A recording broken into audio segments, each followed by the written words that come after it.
Can y'all see this thing?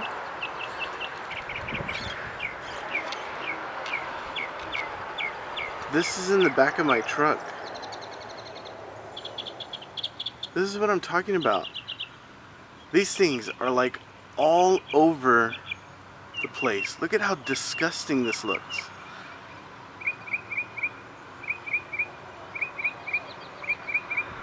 Oh my God. That's hanging out in the back of my truck. That's huge. That is massive.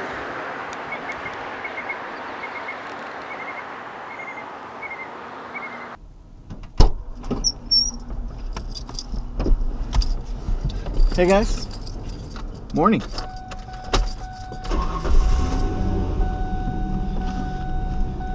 So, a weird thing happened to me a couple days ago. I want to talk about it. Betsy and I were outside and we were just talking, chilling, hanging out, enjoying the evening. And as we were sitting outside talking, I look up and there's this wire that connects our house to the power lines in the backyard. And so we're sitting under this wire, and it just so happens that this spider, I'm like crazy afraid of spiders. I don't know what it is. I don't know why. But I hate them. I hate them so much. Anyway, this spider is hanging from the wire, slowly inching its way down to where I'm at.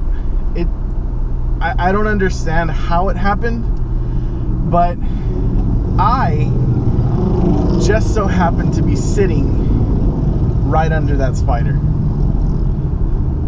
So that spider is like coming down to where I'm at. Freaks me out. I get up, grab the first thing that I can find, which is this net that we use to like clean out the pool.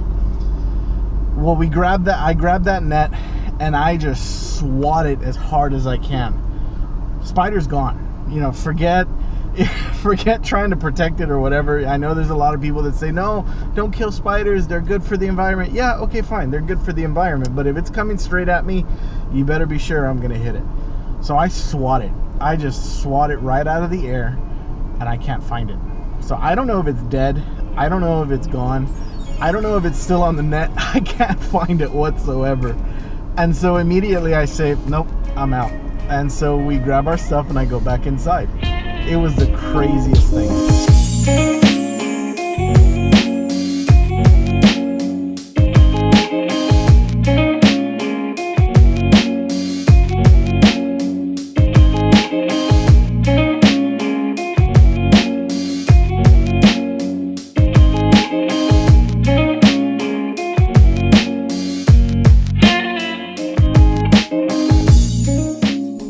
So, fear is something that everyone goes through. It's a defense mechanism to get you out of danger. And, it's not something that a lot of people really talk about, because to be afraid of something, I kind of feel like most people think makes you weak, which is ridiculous because everyone's afraid, right? So the things that I'm afraid of to most people are irrational. But to me, they're legit. Like, it's real fear that I feel. It's not like I'm a chicken. It's like panic that sets in whenever I think about these things. Like, for example, I'm afraid of spiders. I'm afraid of heights. So I don't ride roller coasters. I don't like going on water slides. I don't like, tall buildings. I hate that stuff. My biggest fear is sleeping in a room with a massive window at the foot of my bed. I don't know why. I can't explain why. I'm afraid of it. Oh, mirrors also. Having a mirror at the foot of my bed, it's the worst. I have irrational fears, and I know they're irrational. I know they're ridiculous. I know that most people hear them and they're like, dude, get over it. But, I've come to grips with it. the thing is, I also have real fears, and these real fears are things that kind of hold on to me. They're things that sometimes make me feel weak and helpless. I have a big fear of failure. I rarely take on new tasks and new challenges because what if I fail? What if I mess up? What if I'm not good enough? I'm always afraid of rejection. Not so much rejection anymore by a girl, because I'm married, happily married, and she didn't reject me. She loves me. But I'm afraid of rejection from friends. It's really hard for me to make friends because of the fact that it's hard for me to trust that I can depend on them. And the friends that I do have, I hold on to them for dear life because I don't want to lose those that I've trusted.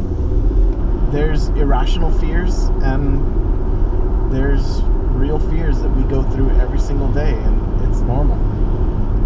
So recently, one of the things that just really affected me was my health. I started working on fixing myself health-wise. I was eating different. I was exercising.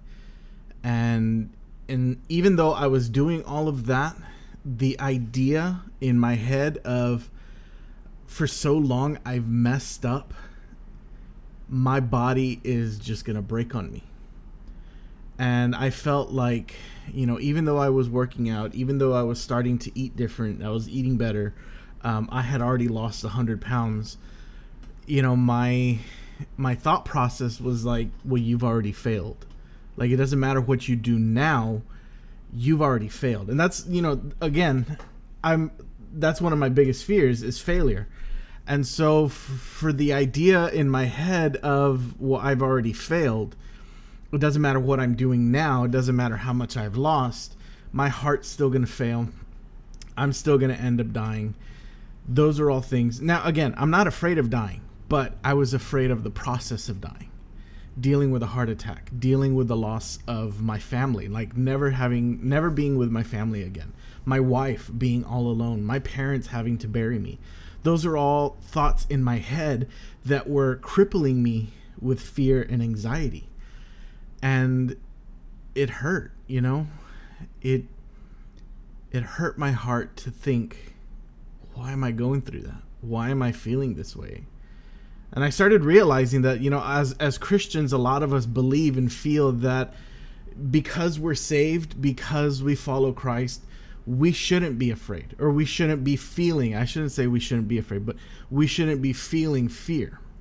But the thing about it is that fear is normal. Fear is a human characteristic. Fear is something that helps us to defend those that we love or to defend ourselves.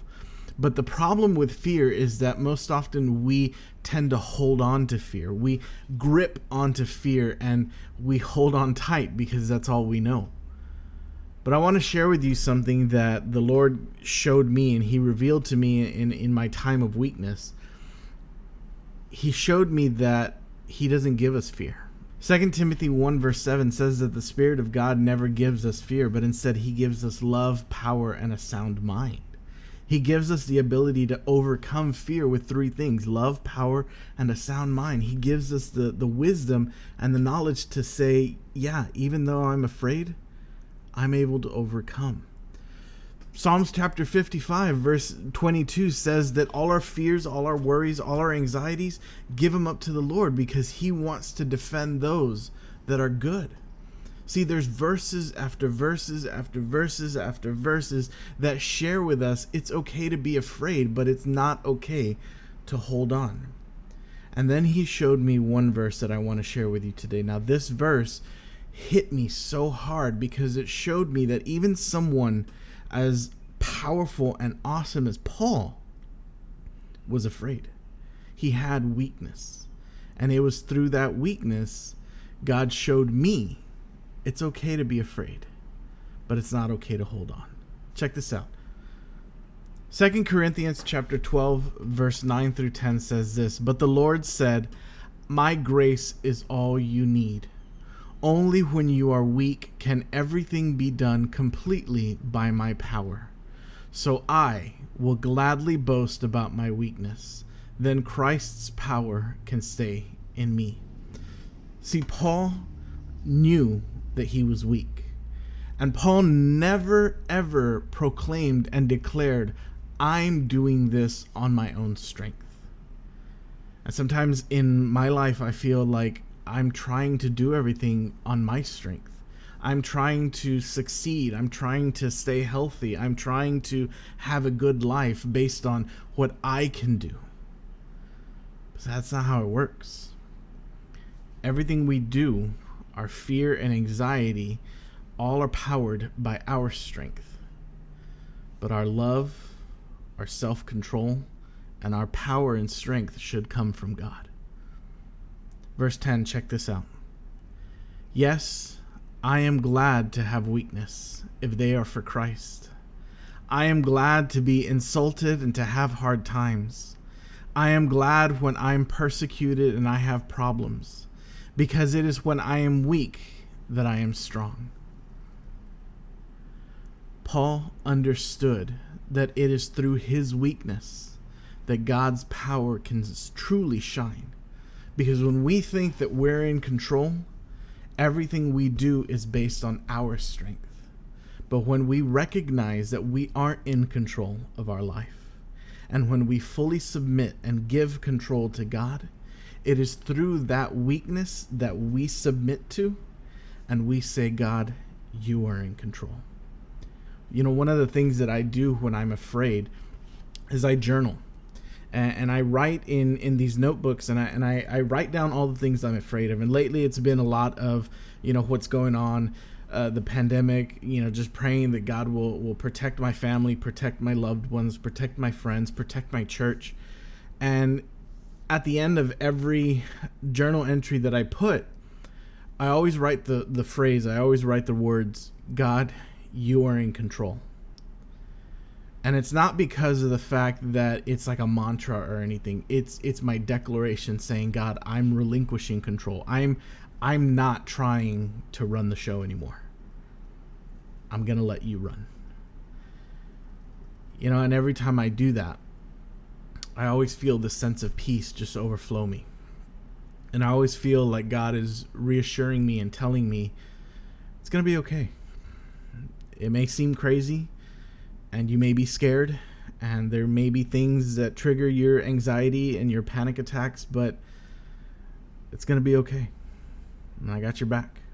So when I was a kid, I had a real bad experience with bullying and stuff like that. So that kind of caused me to have really bad anxiety. And so at night, what I would do is when I would go to bed, when I was asleep, I would start dreaming. And this wasn't like every once in a while.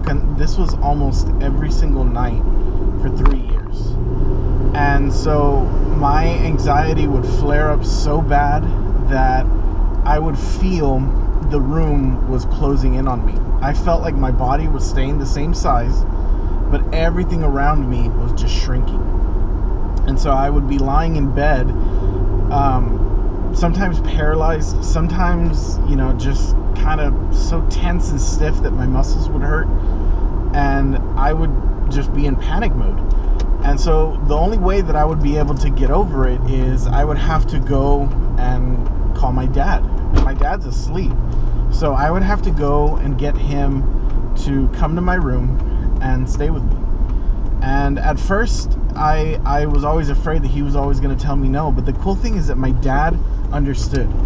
And he knew that, what I was feeling, even though to an adult, it's irrational. But to a child, that fear was real. And so every night he would go to my room, and sometimes it was just a few minutes until I fall back asleep, and then he'd go back to his room. And then there were nights that I remember waking up several times and he was still there. And I've always preached about this, or I've preached about this a lot, that my dad would do that, and I love my dad for that. But the one thing that I remember the most about my dad is that even though he taught me to depend on him, he also taught me to depend on God. And so I've learned that I put my trust in God. And the same way my dad would place his hand on my chest to protect me and to comfort me at night, God places his hand on my chest every single day to comfort me and tell me it's going to be okay. So I want to share that with you right now. It doesn't matter what you're going through. You may be dealing with something extremely dangerous and serious, and you may be wanting to just quit and give up and just let everything go. But I want to tell you, it's going to be okay. And I'm not going to be that person that comes and, brother, you need to pray. Yes, you do need to pray, and I'm pretty sure you know that. But I am going to tell you this. Find an outlet. Find a way to visualize and vocalize, God, I'm giving you control. It's really hard to take control and to have control over your life when, in all reality, we're weak. But sometimes all you need is just a little bit of strong coffee